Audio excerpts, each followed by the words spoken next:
In this video, I want to talk about the Thevenin and Norton equivalent circuits. So if you remember from the previous video, we talked about the source transformation. And for source transformation, we said that we want to see what is the terminal behavior of a very basic circuit. So for that one, the initial circuit that we started with was an independent voltage source that was in series with a resistor.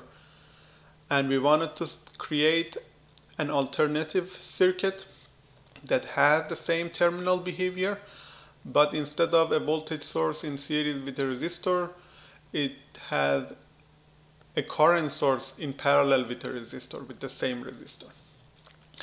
So Thevenin and Norton equivalent circuits basically take that idea, the terminal behavior, to the next level.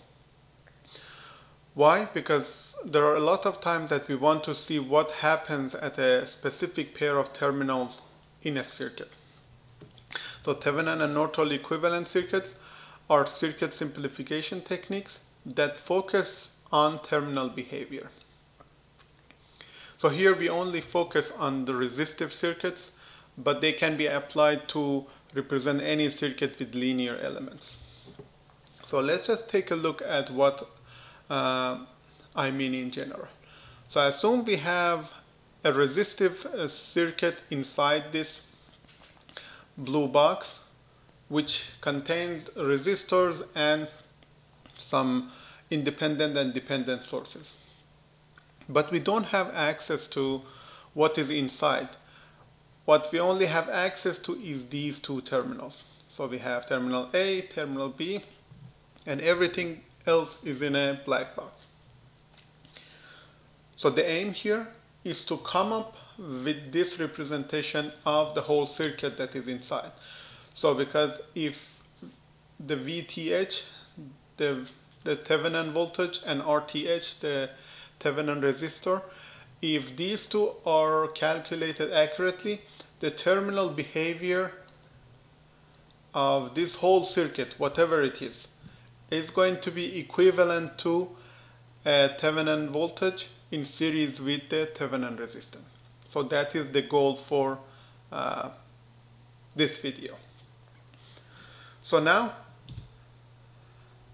let's just go over the definition of a Thevenin equivalent circuit.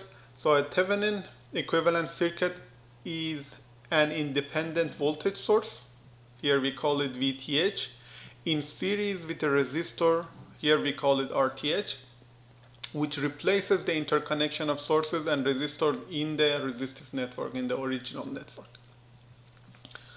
So now the question becomes, how can we do that? So even though this is a very useful technique, if you don't know how to do it, it's going to be pointless. So for now, let's just say we have this thing and we have found this equivalent circuit. So at least we know the configuration of this equivalent circuit. That's something that we at least know. So let me just assume I connect a load resistor in this point. So for this load resistor, let's just write down the equations for the voltage across it. So I call it VL, and the current that goes through it, I call it IL. So what is the voltage across this load resistor? So if you remember from the voltage division circuit,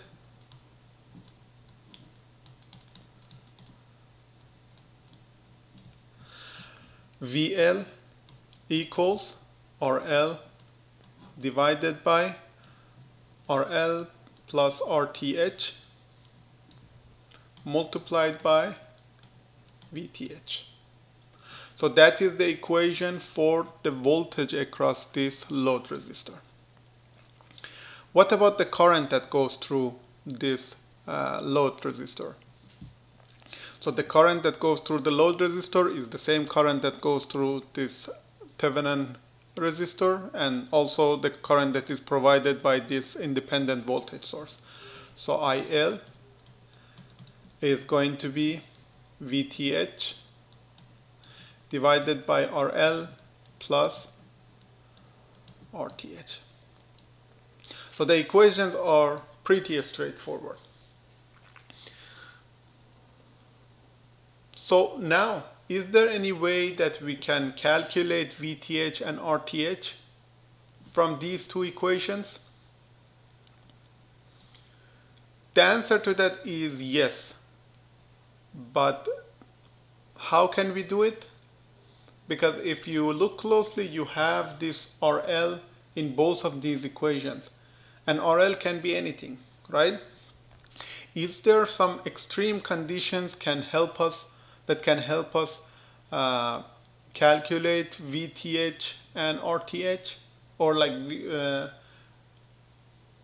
VTH and RTH, or in another word, VL and IL, without being dependent on RL? So the answer to that is yes. What are those extreme conditions? Let's just go through them one by one. So the first step that we want to follow is when RL equals infinity, or in another word, AB, basically the terminal AB is an open circuit.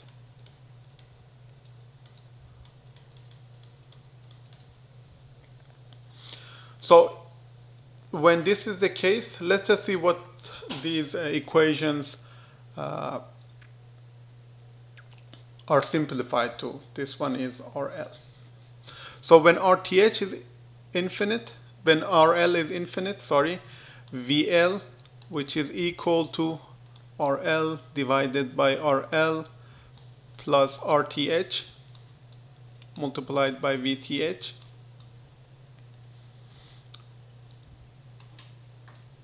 When RL goes to infinity, as you can see, we have this fraction here. We have RL on top and we have RL plus RTH in the bottom. So when RL goes toward the infinity, RL plus RTH is going to be very close to RL only, right?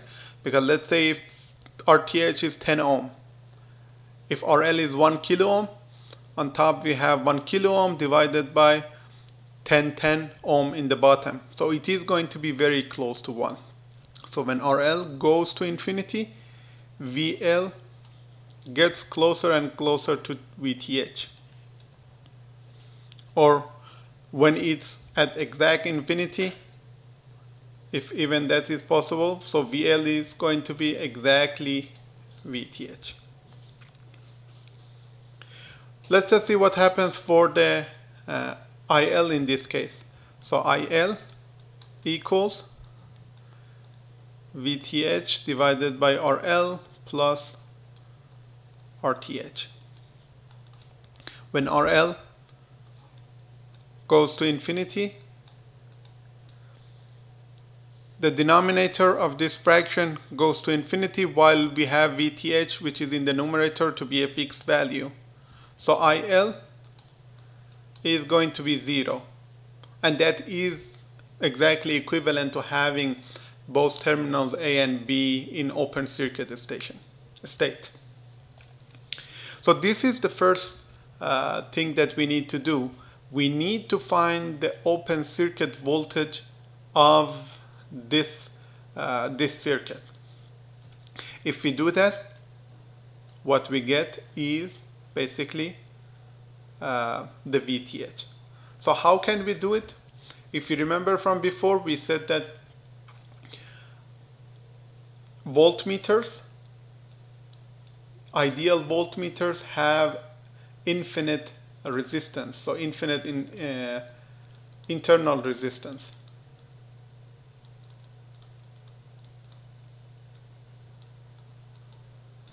So that means that if we connect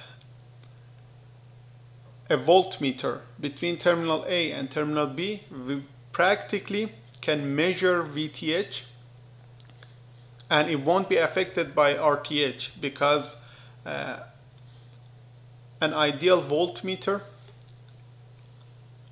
practically has infinite internal resistance, so it doesn't let any current go through it. So that is the first step. The second step, what happens if RL equals 0? Or in another word, terminals A and B are in short circuit.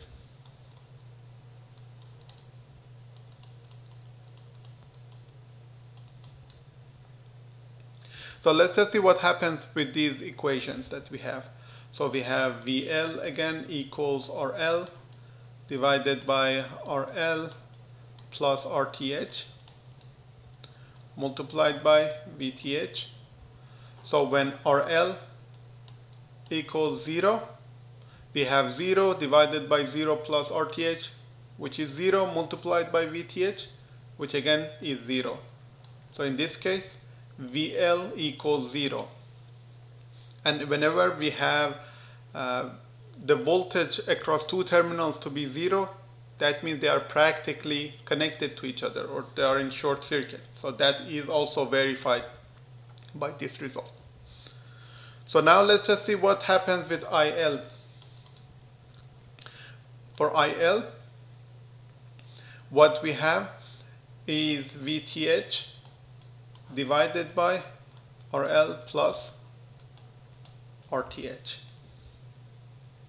So for RL being equal to 0, IL is practically VTH divided by RTH.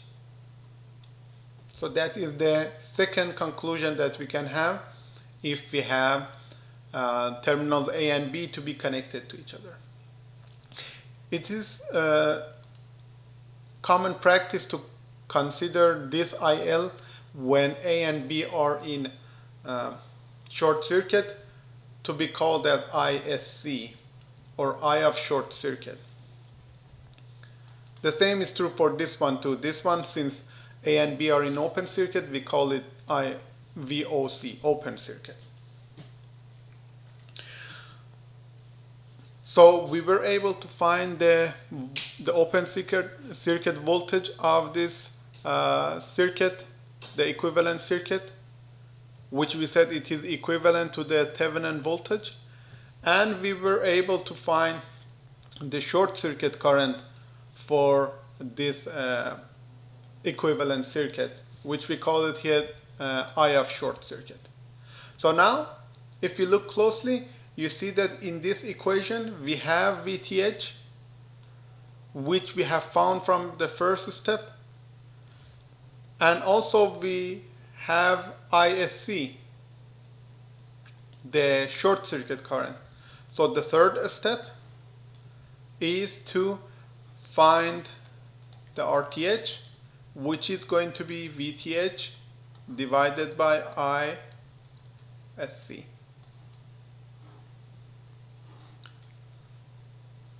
And now we have all the values necessary to create this Thevenin equivalent circuit. We needed VTH, we needed RTH, and now we have calculated VTH from the first step by considering A and B to be in open circuit, and then finding the voltage across O and B, across A and B. And then we found RTH by going through two steps. In the second step, we found the short circuit current, which in its equation it has, it can give us the relationship between the VTH and RTH.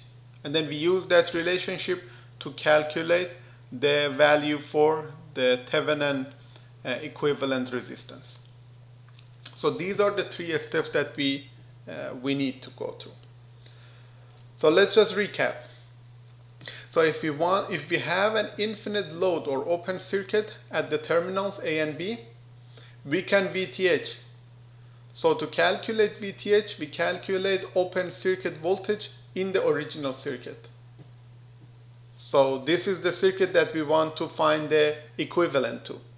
So we assume A and B are in open circuit, and based on the implications of that open circuit assumption, we calculate the voltage between the two terminals. So that is the first step. The second step is to answer this question: what if we have zero load resistance or short circuit between terminals A and B? Or in another word, what if they are connected using a wire? So the short circuit current can be calculated by VTH over RTH. So we calculate the short circuit current, and we know that based on the equivalent circuit that this is equal to VTH divided by RTH. So that is the second step. And now we rearrange the second equation to calculate the RTH, which is basically the VTH from the first step and the ISC from the second step.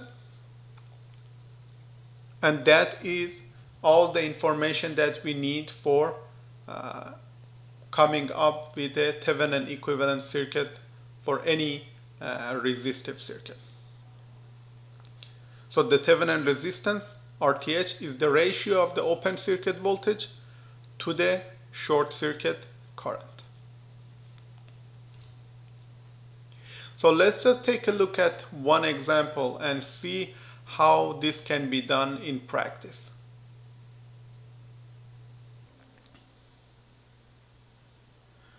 So in this example, as you can see, we have two independent sources. We have a 25 volt independent voltage source, and we have a 3 amps independent current source. And then we have a 5 ohm, a 20 ohm, and a 4 ohm resistor. So now let's just go through all the steps one by one and see how we can find the Thevenin equivalent circuit for this resistive circuit. So do you remember what was the first step? The first step was to find the open circuit voltage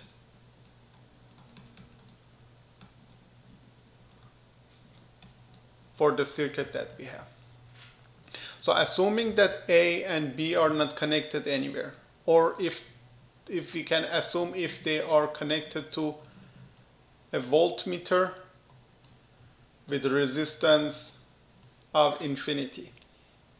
So let's just see how we can calculate the open circuit voltage.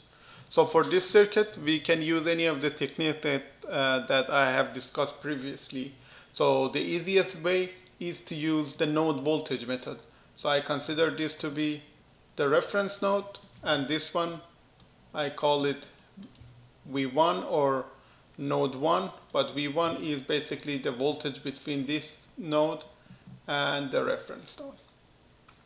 So now let's just write the node voltage equation.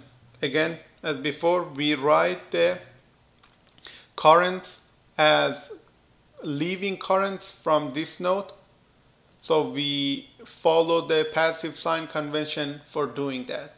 So if I write down the KCL for this node based on V1, what we have is we have V1 minus 25 divided by 5. So that is the current that is leaving this node and going through the 5 ohm resistor. Then we have the current that is leaving this node and goes through the 20 ohm. So it's going to be V1 over 20. Then we have the current that is leaving this node and goes through these two elements. So since 4 ohm is connected to a voltmeter, or it is in open circuit condition, there is no current that goes through it. So it's going to be 0. The current that goes through 4 ohm is 0. But we have this 3 amp that is basically entering this node. So since we are considering all the currents as leaving currents, so since this is entering, we use it with a negative sign. So it's going to be negative 3, and it's going to be all equal to 0. So if we rearrange this equation, what we get is V1 equals 32 volts. And as you can see, since this is open circuit, the voltage between here and here is the same voltage between here and here. and that is the same voltage as the VTH that we are looking for. So that is going to be the Thevenin voltage. So that is the first step that we do to calculate the VTH. So again, we consider this to be open circuit, which basically means that there is no current that goes through this 4 ohm. We assign this voltage here, so between the reference node and the node above as V1, and then we simply write the KCL equation based on the node voltage, and then we come up with VTH. So that is the first step that we need to take. What was the second step?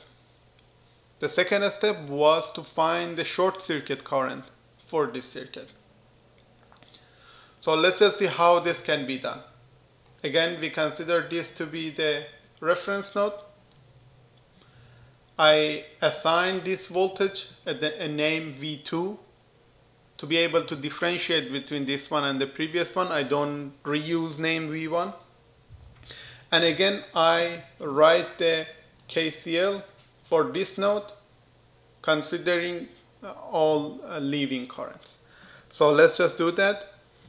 We have this current, which is V2 minus 25 over 5 ohm. We have this current, which is V2 over V2 over 20.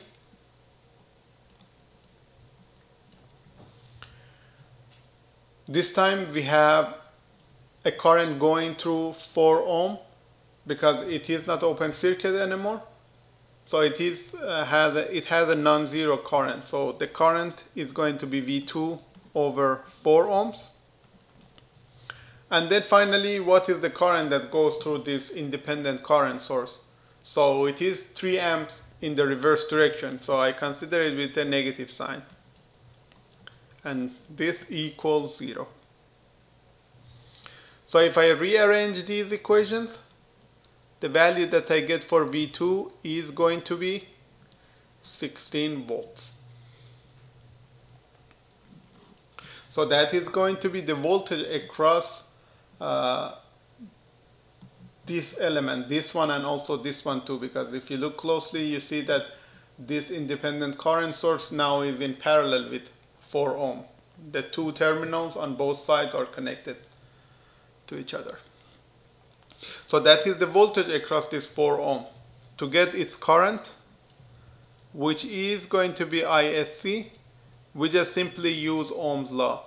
So it's going to be V2 over 4 ohms, or 16 over 4, which equals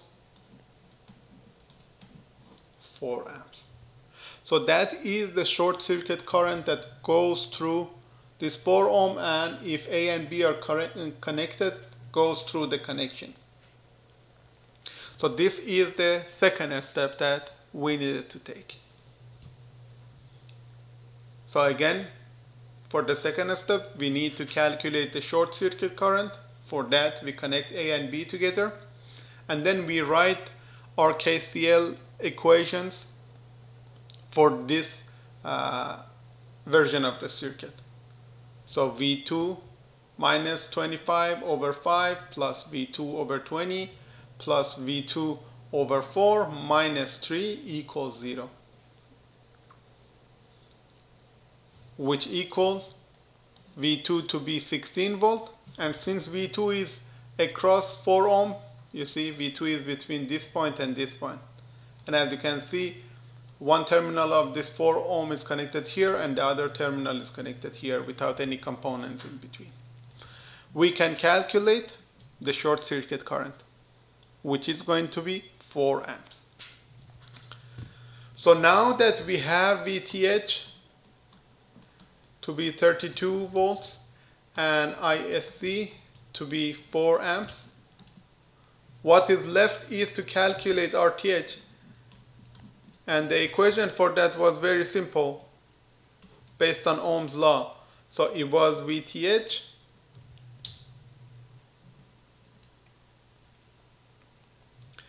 VTH over ISC, which equals 32 over 4 or 8 ohms.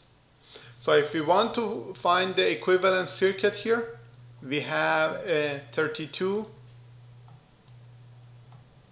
volt independent voltage source here in series with a resistor with the size 8 ohms. So we have terminal A, terminal B here. So for whatever circuit that you connect between terminal A and terminal B, these two circuits behave exactly the same way. They are equivalent. And this is the final result that we get. So this was how we can go from a resistive circuit that contains resistors, independent and dependent sources, to its Thevenin equivalent. And it can be applied to any resistive circuit, right? So you can always follow these 3 steps to get to the Thevenin equivalent circuit. So what about the Norton equivalent circuit? The Norton equivalent circuit is a circuit that consists of an independent current source which is in parallel with a resistor. So here we have RTH and here we have this independent current source. So how can you create that? The answer to that is very simple. You calculate the Thevenin circuit and then you do a simple source transformation. If we have this RTH here and then we have this VTH here and we do a source transformation, we get to this circuit. But what is the value for this current source? That is ISC. Why? Because if you short circuit these two components together, right, since this path has practically zero resistance, all the currents goes through it, right? So when you are calculating the Thevenin equivalent circuit, you are practically calculating a component of the Norton equivalent circuit too. So these two circuits are connected to each other this way.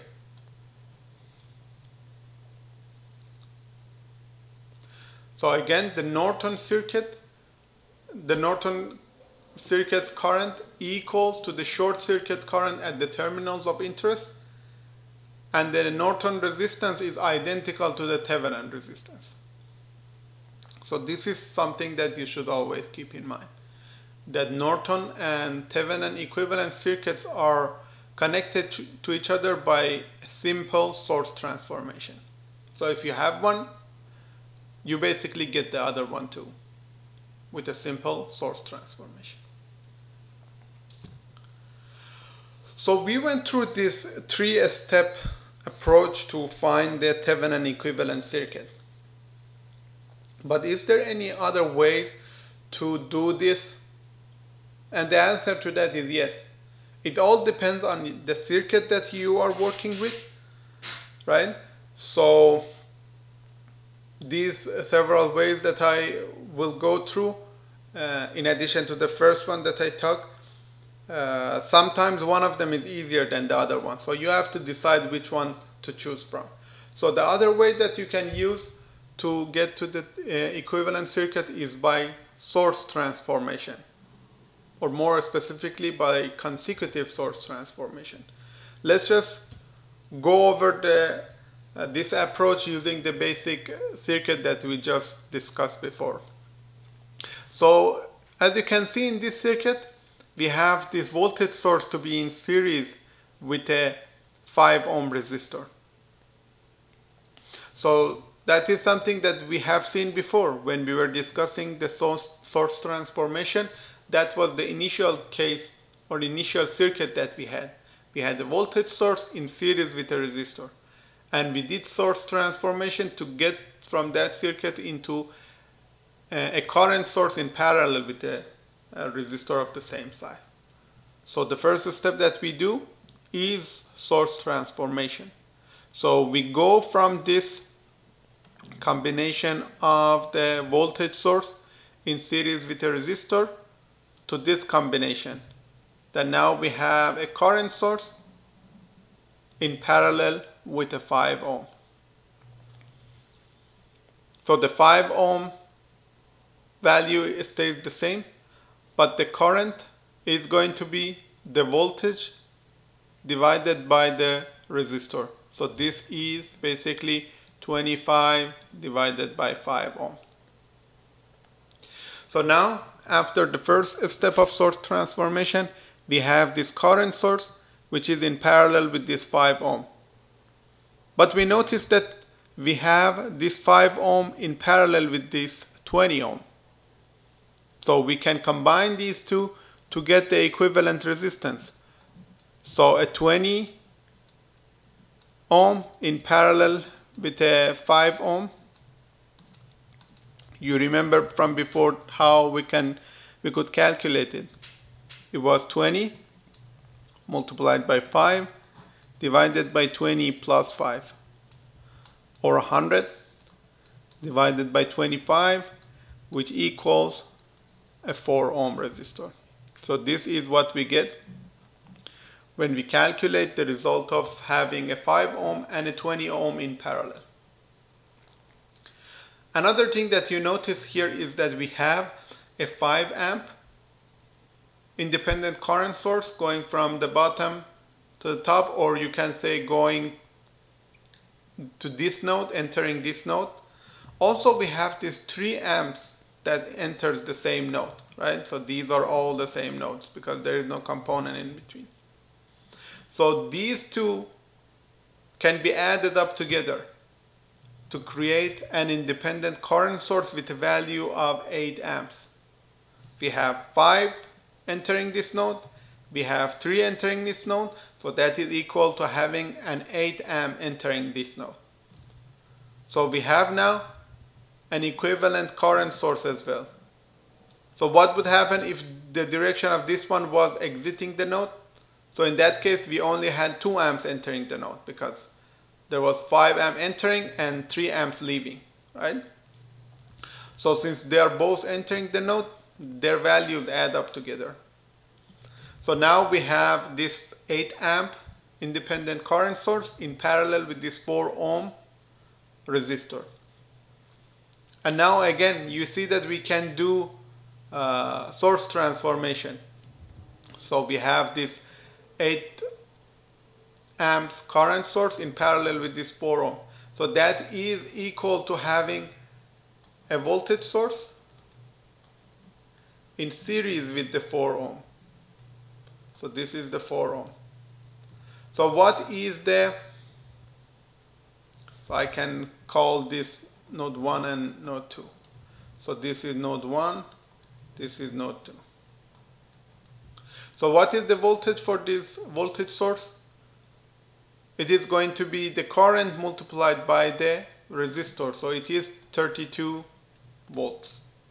So 8 multiplied by 4. And now this thing, 1 and 2, is connected to a 4 ohm resistor by itself to create port A and B. And as you can see, now we have this 4 ohm here in series with another 4 ohm. So that makes the combination to be 8 ohms. So if we combine the two, this is what we get as the final circuit. And as you can see, this is a voltage source, independent voltage source in series with a resistor. And that is basically the Thevenin equivalent circuit. If you do the source transformation one more time, going from this voltage source in series with this resistor to a current source in parallel with the same resistor, you basically get the Norton equivalent circuit. So this 4 amps is 32 divided by 8. So this is 32 divided by 8 ohms. So as you can see, for this specific circuit, we could do it in multiple steps of source transformation. Although it may sound like there are more steps involved, but as you can see, some of these steps can be also eliminated and done more, not necessarily in a writing way, right? But in a more, I would say, automated way. Like for example, creating these 5 ohm and 20 ohm in parallel, that can be done much faster. Or like going from this combination to this, that can be done, I would say, even in one step, right? But you get the idea that it is not necessary to follow the procedures for creating the Thevenin or Norton equivalent circuit. Sometimes other approaches work as well.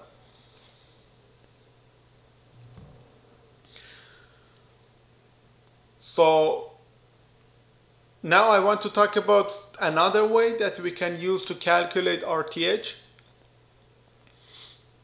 So this is a bit different than the approach that we did before. So sometimes it is only, you are only asked to find the RTH. How can you do that without going through all the steps, right? So the answer to that is straightforward. The way you do it is you deactivate all the independent sources in your circuit. So if you do that, then you get to an easier circuit that you can use to find the value for the RTH. So what do I mean by deactivating? So let's just say you have a voltage source that is connected somewhere in your circuit. So this is, let's say, V1, I call it.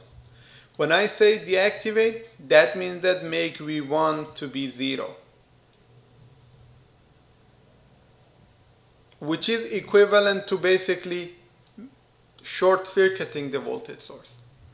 So deactivating an independent voltage source equals short circuiting it.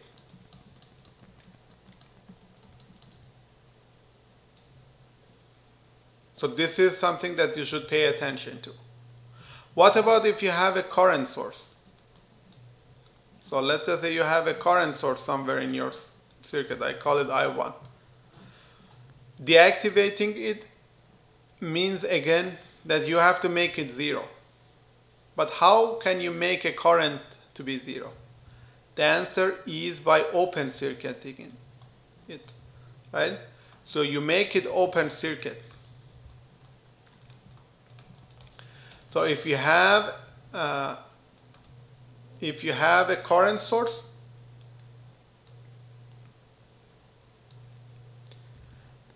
deactivating it means that you make it open circuit. If you have a voltage source, deactivating it means that you have to make it short circuit. So this works perfectly fine for the initial example that we had. So we have these two independent voltage and current sources. So to deactivate, we short circuit this one and we basically open circuit this. So if we do that, what we end up with is a 5 ohm in parallel with 20 ohm. The result is in series with the 4 ohm. So if you calculate the resistance that is seen from these two terminals, which is basically RAB equals 4 plus 5 in parallel with 20, or 4 plus this is what we calculated before, 4. That's going to be 8 ohm, and that is basically the RTH. So this is another way of calculating RTH without the need to calculate VTH and ISC first.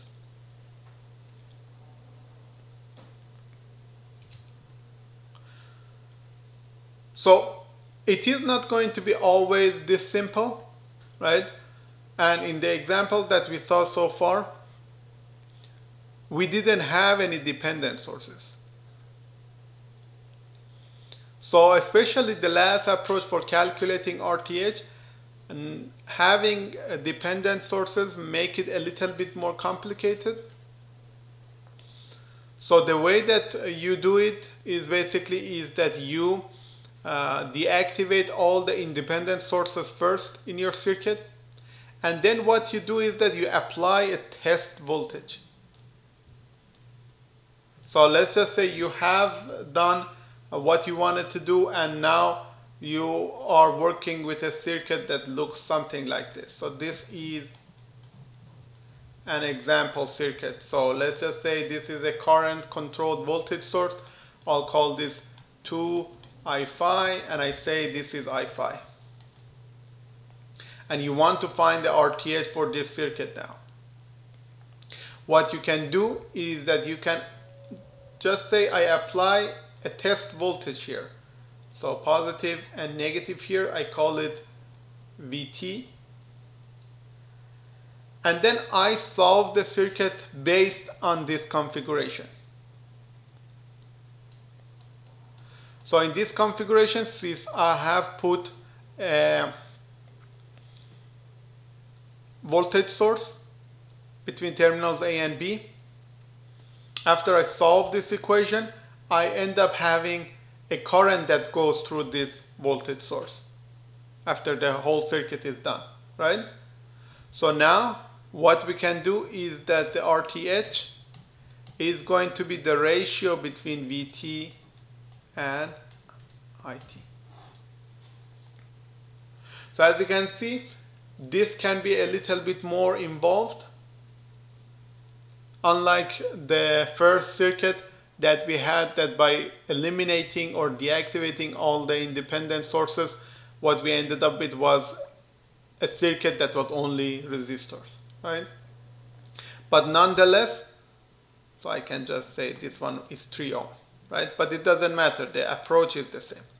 But nonetheless, as I'm saying, this thing can be still more simple than going through all the different steps that we had to go through before. Because for all of those three steps, for the 3-step approach, you basically had to solve the circuit twice to get to RTH. But if you only require RTH this way, by deactivating the voltage and current sources, the independent ones, you only need to solve the circuit once with a test voltage or a test current. So by this I conclude this video. So in this video we went over several techniques to calculate and find out the Thevenin and Norton equivalent circuits, and we also went through multiple techniques to basically either use source transformation or either using independent voltage and current source deactivation technique to calculate the RTH by itself.